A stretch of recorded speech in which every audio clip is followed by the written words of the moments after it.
Партия «Единая Россия» сегодня празднует свой 21-й день рождения. С этим событием в парламенте Ингушетии поздравляли друг друга однопартийцы, депутаты, единомышленники.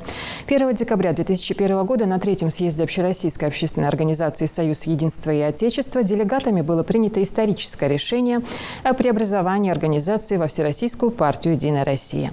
Основная миссия – конкретные реальные дела, отметили собравшиеся. Партия реализовывает более 20 федеральных проектов. Единороссов объединяет активная жизненная позиция, стремление сделать жизнь граждан лучше и комфортнее, обеспечить социальную и политическую стабильность в стране.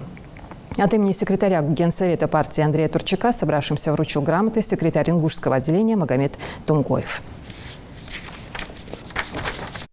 Мы знаем, что партия сегодня – это партия реальных дел, партия большинства, как ее называют, нас уже несколько миллионов, и в республике более 10 тысяч членов партии. Соответственно, за этот период, за эти 21 год проделана очень большая работа.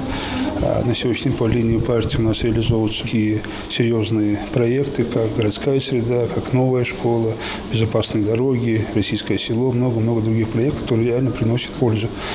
Основная деятельность партии – это повышение уровня благосостояния наших граждан, жителей республики.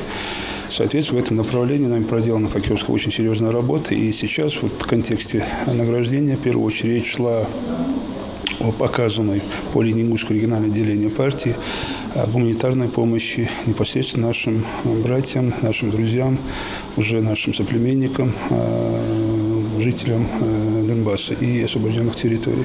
Общее руководство, конечно, непосредственно понятно, что осуществлял глава региона Калимат Махмуд Навлимак Шарипович.